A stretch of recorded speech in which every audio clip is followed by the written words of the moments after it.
আচ্ছা, ভোটে দাঁড়াতে গেলে তো অনেক টাকা খরচা হয়। ধরুন আপনি ভোটে দাঁড়ালেন না, তার জন্য উল্টে আপনি টাকা পাচ্ছেন, এরকম যদি ঘটে। হ্যাঁ, মানে আপনি ভোটে দাঁড়াবেন না, তারপরে আপনি টাকা পাবেন, ব্যাপারটা এরকম হলে কিন্তু মন্দ নয়।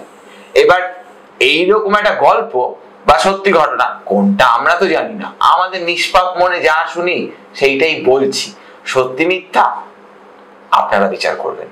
আমরা এটাকে সত্যিও বলছি না, আবার মিথ্যাও বলতে পারছি না। যাই হোক, এবার এই যে মিথটা যে কেন্দ্রটাকে নিয়ে তৈরি হচ্ছে, কোন কেন্দ্র বলুন তো? হ্যাঁ, বুঝে গেছেন। এককালে এই জায়গায় উপর থেকে হীরের খনি মনে হতো, হীরের হারবার, বুঝে গেছেন? বাঙালি ট্রান্সলেট করে ফেলেছেন। ডায়মন্ড হারবারের কথা বলছি।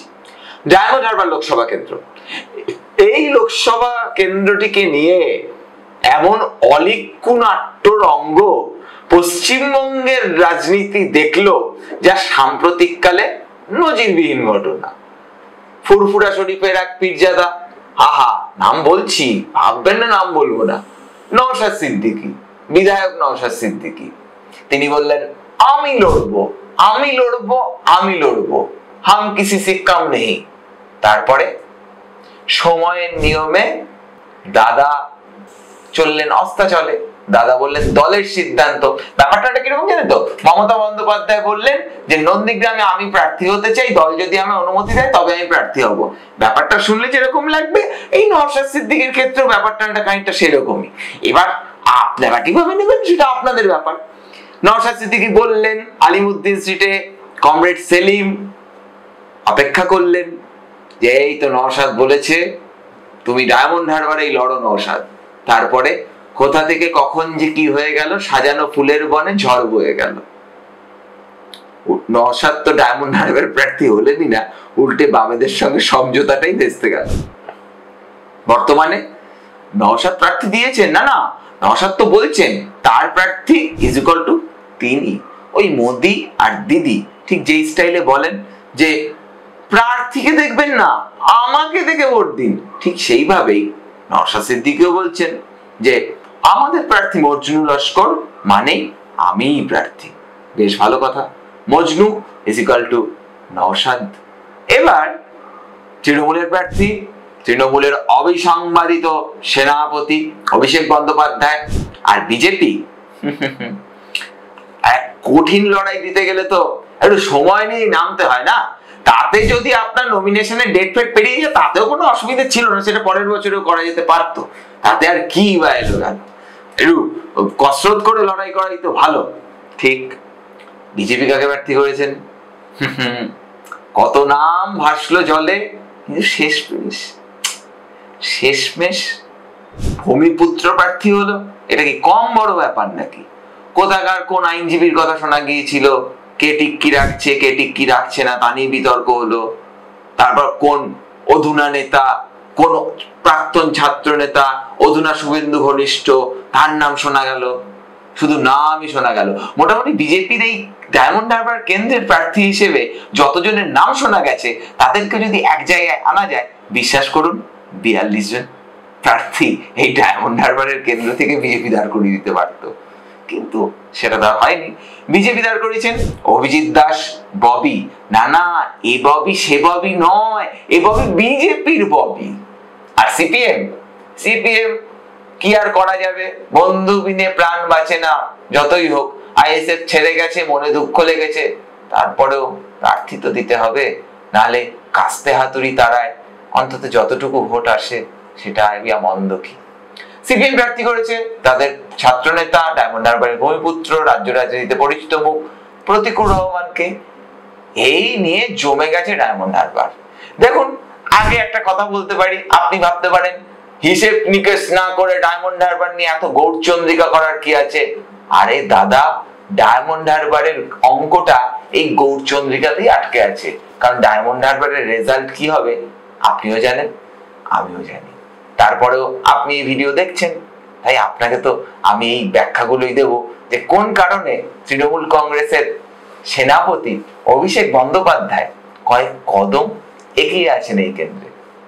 সৃজন, তুমি নিশ্চয়ই জানো 2019 সালে দেখা গিয়েছিল 300 না 250টা বুথে অভিষেক বন্দ্যোপাধ্যায় 2 লক্ষ না 1.5 লক্ষ মার্জিনে এগিয়ে, বাকি বুথগুলোতে তিনি 70,000, 1600 বুথ মিলে 70 না 80,000। এবার ওই 200-250 বুথে ভূতেরা নৃত্য করেছেন কিনা সেটা আমরা জানি না, এবারের ভোটেও ভূত থাকবেন কিনা সেটাও আমরা জানি না, কারণ বিজেপি ভূত তাড়াতে ভূত কি ওঝা ডাকবেন সেটাই তো এখন দেখার। 2019-এর ছবিটা কি ছিল সৃজন? 2019 অভিষেক বন্দ্যোপাধ্যায় মার্জিন একটু কম হয়ে গিয়েছিল, রাজ্যের সর্বাপেক্ষা মার্জিন হয়নি। এবার তিনি করবেন কিনা স্বাভিমানের একটা প্রশ্ন, তো সেটা হবে কিনা সেটাই দেখার।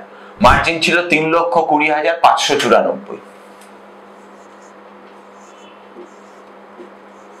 তৃণমূলের প্রাপ্ত ভোট ছিল 56%, বিজেপি 33% ভোট পেয়েছিল।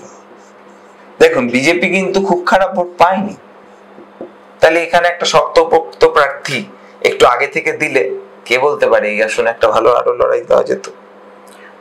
বামেদের প্রার্থী ছিলেন ফুয়াদ হালিম, তিনি পেয়েছিলেন 7% ভোট, আর কংগ্রেসের ভোট ছিল, কংগ্রেসের প্রার্থী ছিলেন সৌম্য এইচ রায়, তিনি ভোট পেয়েছিলেন 1%। এই হলো অবস্থা। 2021-এর অবস্থা যদি দেখি তাহলে আমরা বুঝতে পারবো ব্যাপার, কোনো তফাৎ নেই ম্যাপে তফাৎ নেই। মার্জিন কত ছিল? মার্জিন ছিল 3,62,000, মানে আরো বেড়েছিল, 3,62,187। বুঝতেই পারছো তৃণমূলের ভোট আরো বাড়লো 58%। বিজেপির ভোট ওই একই রইলো, একটু কমলো 32%। সংযুক্ত মোর্চার ভোট 9%। এই হলো অবস্থা। এই কেন্দ্রে 44% সংখ্যালঘু ভোট। আইএসএফ নওশাদ সিদ্দিকী দাঁড়ালে আমি হলফ করে বলতে পারি, নওশাদ সিদ্দিকী যদি এই কেন্দ্র থেকে বাম কংগ্রেস আইএসএফ জোটের প্রার্থী হিসেবে প্রতিদ্বন্দ্বিতা করতেন এবং নির্বাচন যদি সুষ্ঠু এবং অবাধভাবে হতো, তাহলে এই কেন্দ্রে কে বলতে পারে অভিষেক বন্দ্যোপাধ্যায় প্রাক্তন সাংসদ হতে পারতেন। কিন্তু এই কেন্দ্রে আজকে এই যে তৃণমূল অ্যাডভান্টেজে রয়েছে, তার জন্য অন্যতম কারণ বা একমাত্র কারণ যদি বলা হয় আইএসএফ নওশাদ সিদ্দিকী। এখানে কতটা বিরোধীরা ভোট দিতে পারবেন সেটাও একটা বড় কথা, কারণ এখানে পঞ্চায়েতে ভোট হয় না। যিনি গণতন্ত্রের কথা বলে সারা রাজ্যে প্রাণপাত করে ফেলেন, সারা দেশের গণতন্ত্র নিয়ে চিন্তিত তৃণমূলের সেনাপতি, তার নিজের কেন্দ্রেই পঞ্চায়েতে কোথাও বিরোধীরা নমিনেশন করতে পারে না, এরকম উদাহরণ আছে। এমনকি তার কেন্দ্রের অধীন বজবজ পুরসভা বিনা প্রতিদ্বন্দ্বিতায় জিতে যায় তৃণমূল কংগ্রেস। তাই শেষমেশ এই কেন্দ্রে এগিয়ে অবশ্যই অভিষেক ব্যানার্জি। মার্জিন কত হবে এখন সেটাই দেখার। আর এই কেন্দ্রের ভোটটাকে আপনারা একটু অন্যভাবে দেখুন। এটাকে আপনারা সেটিং মনে করবেন, না বেটিং মনে করবেন, না ইটিং মনে করবেন, সেটা আপনাদের বিচার। যদি মনে করেন এটা একটা সেটিং এর নির্বাচন, এই কেন্দ্রের ভোটটা সেটিং এর মাধ্যমে হচ্ছে, তাহলে তাই। আর যদি মনে করেন না সেটিং না, বিরোধীরা জোরদার লড়াই করছে, একদম হারানোর চেষ্টা করছে, তারপরেও পারছে না, তাহলে তাই। আপনারা যেটা ভাববেন একটু কমেন্ট করে জানাবেন, আমরা আপনাদের মতামতের অপেক্ষায়।